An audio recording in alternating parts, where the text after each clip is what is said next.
Hello and welcome to Gallagher Healthcare Facilities HIPAA training. Today we're just going to be doing all the ins and outs and the rules of HIPAA. And so I'm going to share my screen. I don't know. I can't really do it that way, but I tried, right? Okay, let's see. There we go. Okay, so HIPAA. What does HIPAA stand for?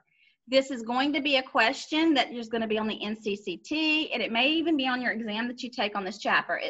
It stands for Health Insurance Portability and Accountability Act. Our next slide is going to be a video, and this video is actually going to give you exactly what HIPAA is. So here we go.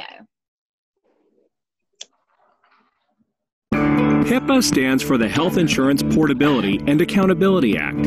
Its original purpose was to protect people from losing their health insurance if they change jobs or have pre-existing health conditions. HIPAA has been expanded over the years to also help reduce the cost and administrative burdens of healthcare transactions, and most recently to develop standards and requirements to protect the privacy and security of personal health information. It's HIPAA's privacy and security rules that we'll cover here. HIPAA's privacy and security rules require healthcare organizations to adopt processes and procedures to ensure the highest degree of patient confidentiality. It makes sense. Patients desire their information to be secure and rely on you to keep it safe and confidential. Personal health information, or PHI, can be created, stored, or transmitted in many formats through verbal conversations, written documents, over computer software or hardware, and in various other forms. All require security and confidentiality measures to be implemented. PHI may include anything in the patient health records, such as lab results, medical history, images, and more. It also includes other patient information like names, birth dates, social security numbers, email addresses, and other information that can be used to create identity theft. It seems like every day we hear about another data breach. Keeping patient information safe is what HIPAA governs and what you are responsible to protect. A covered entity under HIPAA may not use or disclose protected health information unless a patient authorizes its disclosure in writing. However, we may disclose protected health information without an individual's authorization for any of the following purposes or situations. 1. To any individual that has been authorized by the patient. 2. For treatment, payment, or general healthcare operations. Or 3. If the individual has the opportunity to agree or object to a disclosure. For example, when the patient brings another patient into the exam room. In addition, all practices are required to provide patients with a notice of privacy practices, NP. That's how I was at the bank. Like, I never had to be there at a certain time, just as long as it was that morning. How do I mute myself? Huh? How do I mute myself? I just muted you. All right, I'm going to start again. I muted her. All right, we'll start again. Here we go.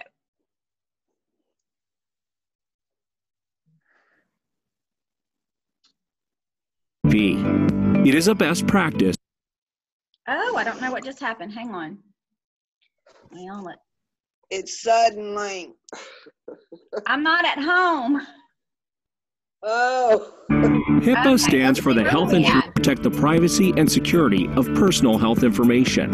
It's HIPAA's privacy and security rules that we'll cover here. HIPAA's privacy and security rules require healthcare organizations to adopt processes and procedures to ensure the highest degree of patient confidentiality. It makes sense.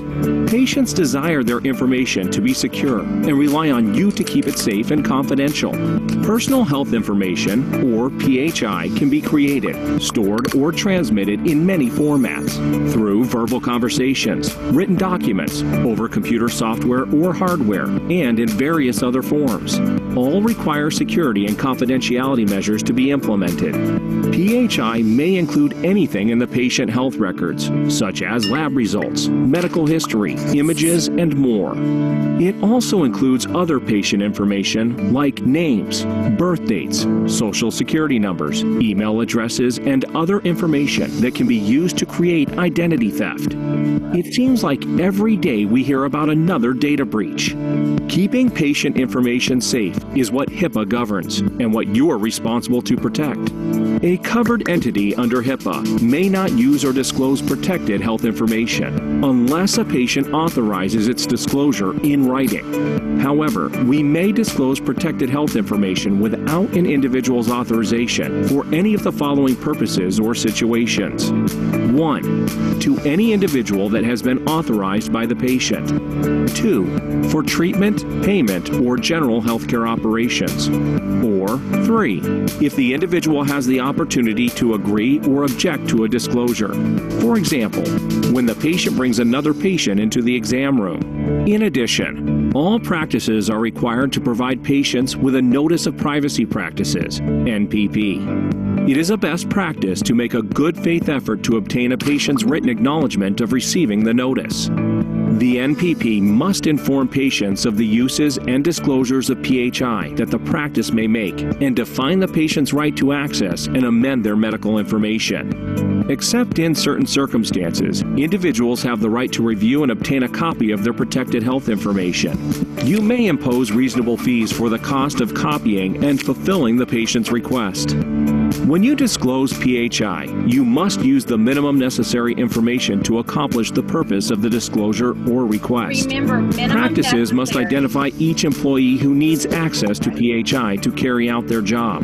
And PHI should be limited to a need-to-know basis. For non-employees, you must limit the amount PHI of what is needed to accomplish the work.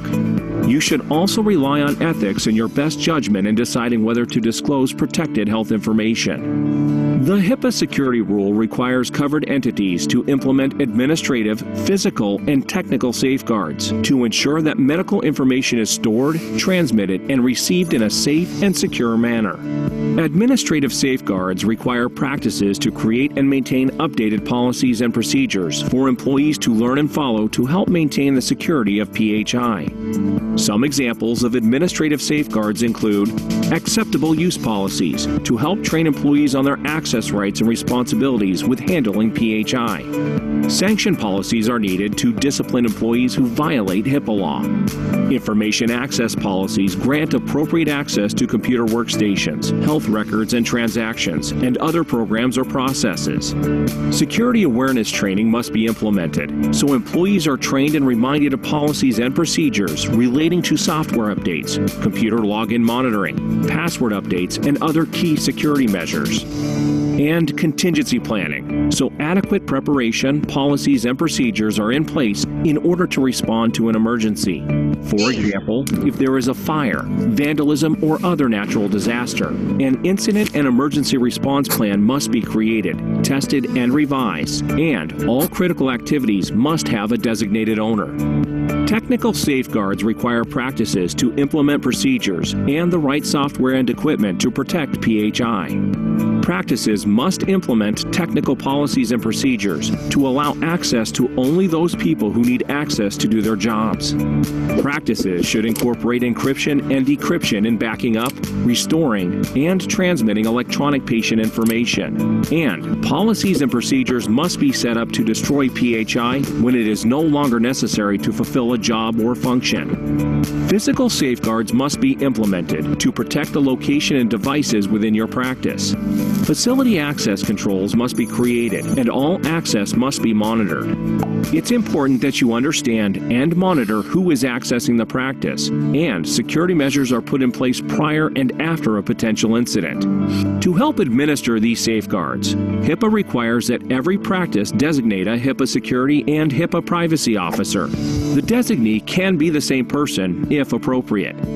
The HIPAA security and privacy officers play key roles in leading the implementation and training of HIPAA requirements for your practice.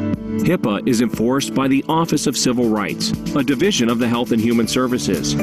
Penalties can be up to $50,000 per penalty per violation and increase up to $1.5 million per identical penalty or willful neglect in any calendar year. Civil and criminal penalties may apply depending on the offense. In addition, with the enactment of HIPAA's Omnibus Rule in September 2013, covered entities were expanded to include your business associates, which include auditors, consultants, IT companies, and others with whom you have agreements involving the use of protected health information. That means when a doctor takes notes in a medical chart or an assistant, data enters health information into a report or online program discussing a patient's condition. Any entity that also is in contact with this information is now governed under HIPAA. HIPAA requires that updated business associates agreements are executed between the practice and all business associates. It's important you do everything necessary to protect your patient's private information and to comply with the HIPAA security and privacy rules. The practice's reputation is at risk if you violate HIPAA law or if patient information is compromised. Penalties can be devastating, and it's your duty to contribute to a commitment of developing a culture of compliance and data security for your practice. If you see any suspicious activity, please report it to your supervisor as soon as possible. Thank you for participating in today's HIPAA training. Please follow up with your supervisor if you have any additional questions.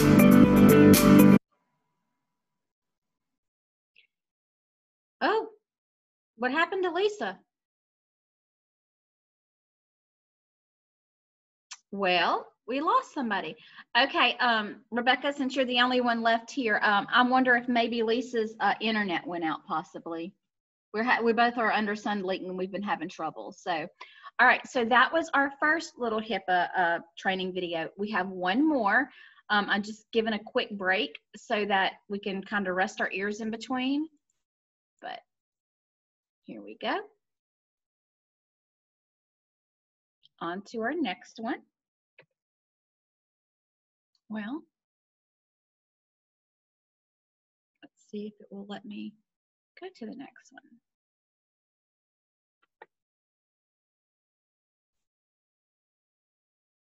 What protected health information, PHI, can your practice share without receiving a patient? I just admitted Penny just came in.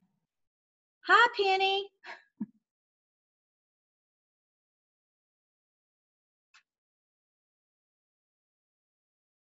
Oh, here comes Lisa again. We're just having some snafudies this morning. That's okay.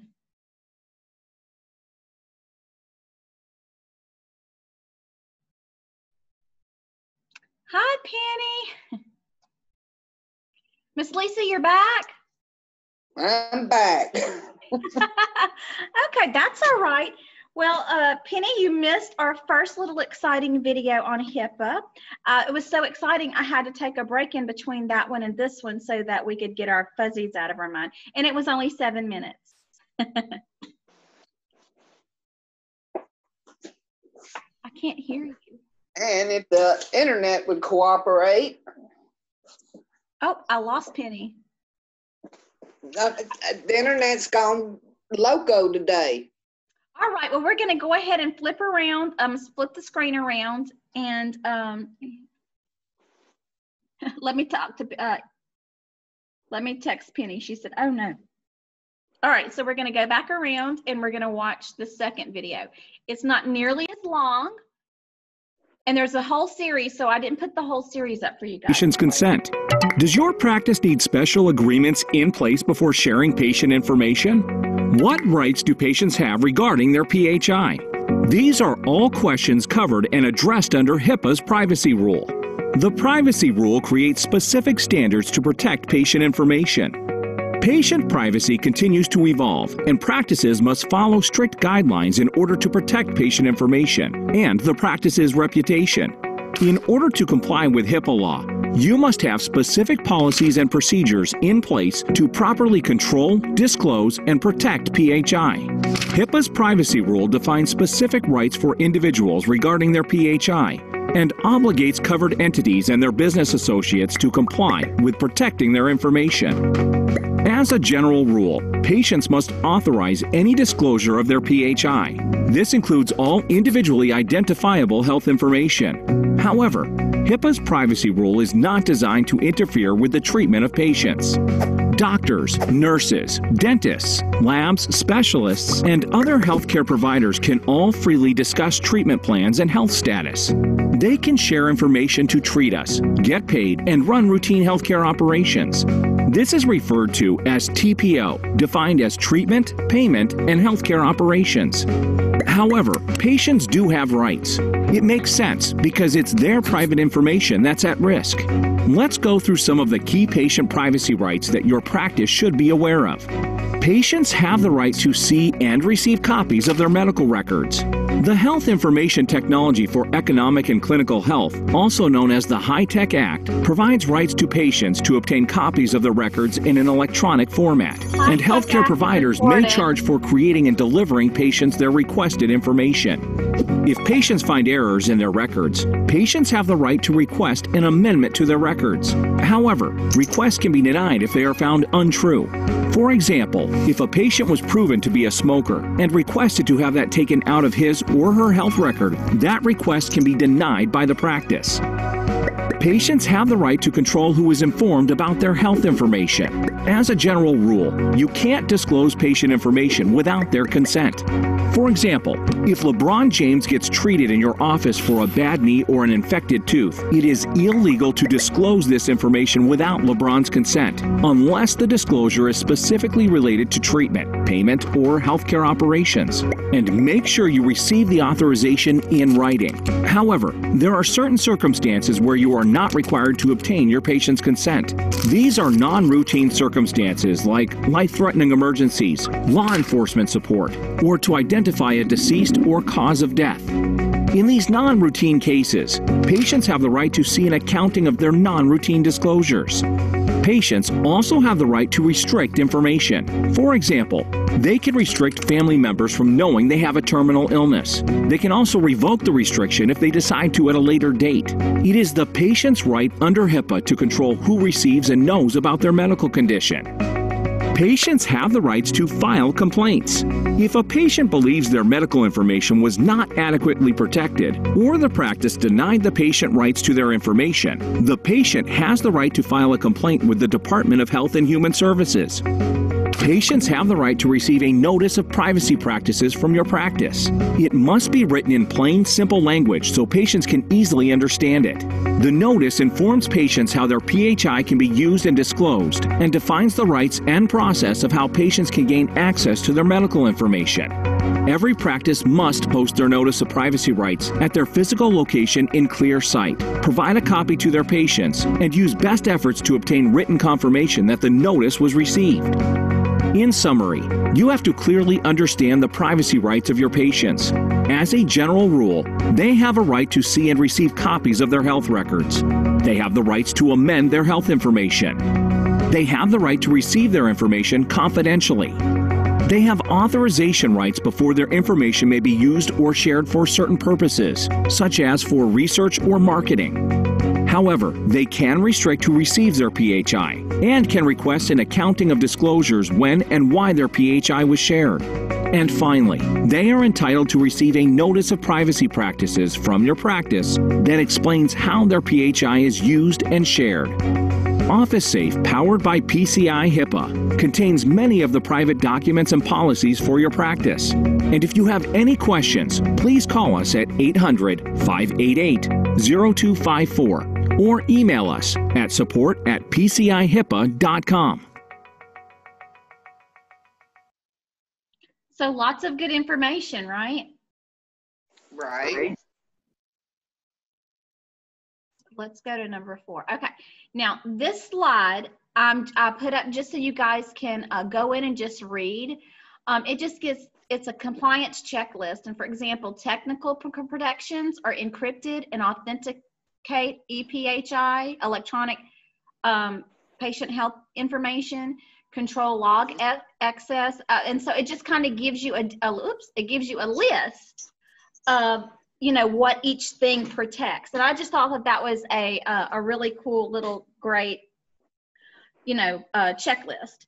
So, do you guys have a piece of paper out? Because we're going to start our quiz now. Yeah. Okay. And I'm giving a notebook. So I'm going to read Somewhere. the question, and then you guys can read the answers.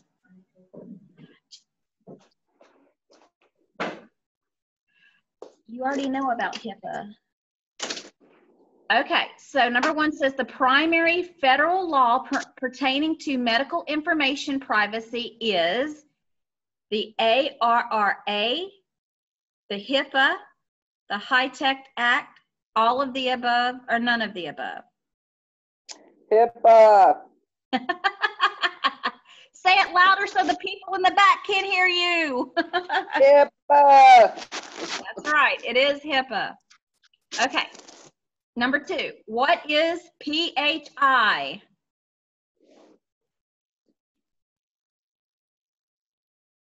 Protected health information. Okay, listen here, Miss Marshall, Smarty Britches. Now, when these students are taking their test later, you're giving them all the answers first. Okay, I'm sorry. You're good. I love that you know, but you're right. It is protected health information, but that we're not giving them any more answers after this. Oh, okay. I thought you wanted me. I'm sorry. You're good. I love that you know, though. Number 3, HIPAA is needed for, and that's a lot of stuff to read, so I'm going to let you guys read that and let me know when you're ready.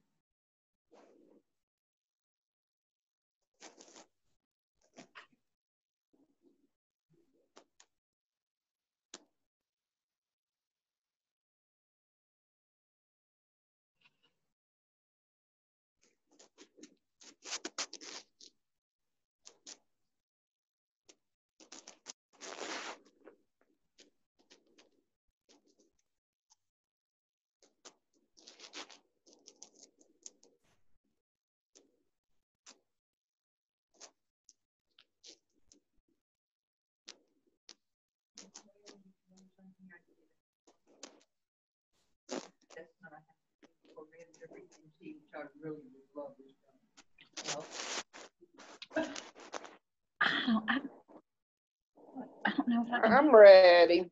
Okay. Number 4, the HITECH acronym means Health Information Technology for Economic and Clinical Health Act. True or false?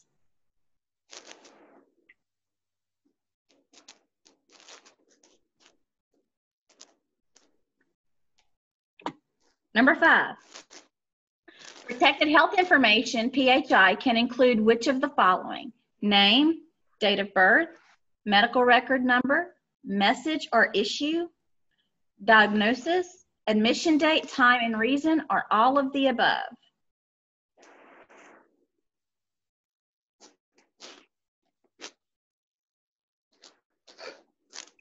I'm ready. Number 6, the HIPAA privacy rule protects all PHI, electronic, verbal, and written. True or false?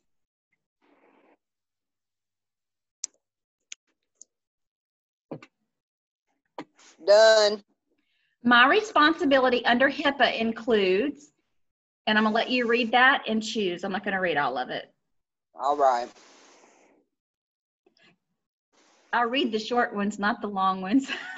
I'm gonna blame you.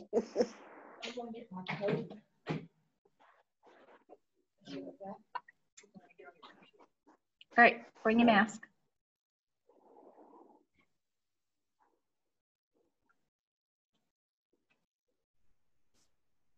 All right. What is a privacy breach?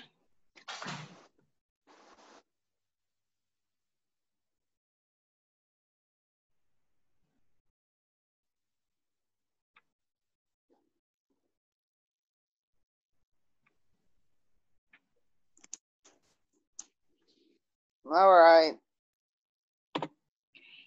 An example of a business associate of a HIPAA covered entity is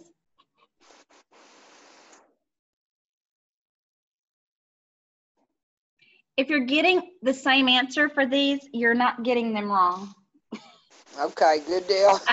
I was wondering. I know when I have to put the same answer down all the time, I'm always like, is that right?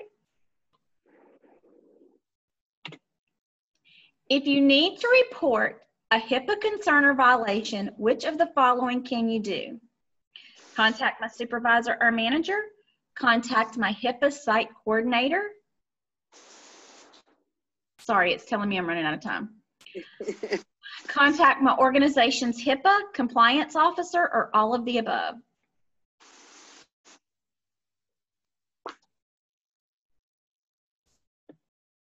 And those are your answers. All right. Good. 7 through 10 is all the above, which I got. Yay. I know, that's why I was like, okay. So 4 is true, 5 is all of the above, 6 is true, 7 through 10 is all of the above. We know 1 and 2 are right because Lisa knew those. And then number 3 is protection of personal health information and our rights with respect to that information and to prevent fraud and abuse. So, That's right. all right. So there you go. HIPAA wasn't too bad, right? No. I know that it's I don't long. think so. Yeah, I know that it's long and can get a bit tedious with the same kinds of things, but HIPAA is so important. It protects everybody's rights. So that's why we need to do the training. All right, do you guys have any questions for me? No, I wanted to ask you something. I was watching Grey's Anatomy the other day. Okay. And it has to do with this, with this subject. There was a incident where one of the doctors did a procedure on a woman, tied her tubes, and she didn't want her husband to know about it. But the doctor that was assisting with her, when her husband had questions about what happened and everything, he told him to hire a lawyer. Now, is that any kind of violation there? Well, you can tell him, did the assistant surgeon tell the husband that she had a hysterectomy? Or did he say that he would not give the information, that he would have to hire a lawyer? He just told him, he said, I suggest you hire a lawyer. That is not against HIPAA. If they would have told him what they did against her wishes, that is against HIPAA. Do you know my 18-year-old daughter, I can bring her to the emergency room with whatever's going on, and they can tell me to leave. She can tell me she does not want me to know. I mean, they did that to me when she was 17 years old. And I was like, but it's HIPAA has really, really, really grown and continues to grow. And just, it's all the ins and outs can get tricky. I have to tell you, because we live in the South and I think we're a little more relaxed here, I think we have it a little easier being able to find out about loved ones and such. But, but as long as she did not tell, or the assistant surgeon did not tell the husband, he doesn't have a right to know. That's hard. It's hard, isn't it? For you to say, I don't want a husband to know. He doesn't have a right. It's your right. It's not his right. That's what the doctor said. She is my patient. Right. And she specifically said, I do not want my husband to know. And with those specifics, you have to abide by it. I want to thank you guys for being on Zoom. I am going to just take a 2-minute time to say to everybody that's going to listen later, Penny did try to get on. She's having issues with internet. Miss Sue is here because she had a doctor's appointment. I know Sydney had to work today, but I am getting extremely concerned that I'm doing Zoom calls and the same few people show up. They are not necessary, but let me explain my concerns. I'm going to do it quickly because I'm running out of time. We are going to return to school at some point. Good. I believe in my heart we're going to return to school at some point. So when I give you a Zoom call that I told you, what's today, Thursday, 4 days? Yeah. It's going to be a Zoom call and you can't make it to that Zoom call. That's extremely concerning to me. I cannot require that you make it because I'm recording it and I'm going to put it on there for your convenience, really. But I would like to encourage you that those of you who are not coming to these Zoom calls to please begin to make a real effort to come, to see your classmates, to say hello to me.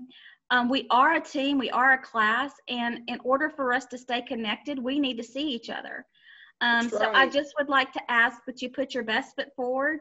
I know that we've lost some of our senior students, and I have to tell you, Rebecca and Lisa and Sue standing in front of me, we're not adjusted to not having people in the class and seeing each other, and even the Zoom classes. So I just want you guys to really make an effort to make sure you're at the Zoom classes. And if you can possibly be, I know that things come up. I know Penny tried, her internet's down. I'm not understanding, but there's some of us that have missed the last 5 Zoom calls. I'm not saying any names, but I really want you guys to make an effort. If you're sleeping all day and then getting up in the evening and doing your work, I mean, that's your prerogative right now, but what if we return to school, say 2 weeks from now, because they pulled everything back and they said, we're ready to go? Are you going to be able to acclimate into the classroom? So I just want to encourage you to try to start making these Zoom calls. All right, so if there's no more questions, you guys are good. Have a wonderful weekend, and I'll talk to you later. If y'all need anything, let me know. Thank you, Miss Marcia. You're welcome. Chin up, Buttercup. I hear you, sweetie. Bye-bye.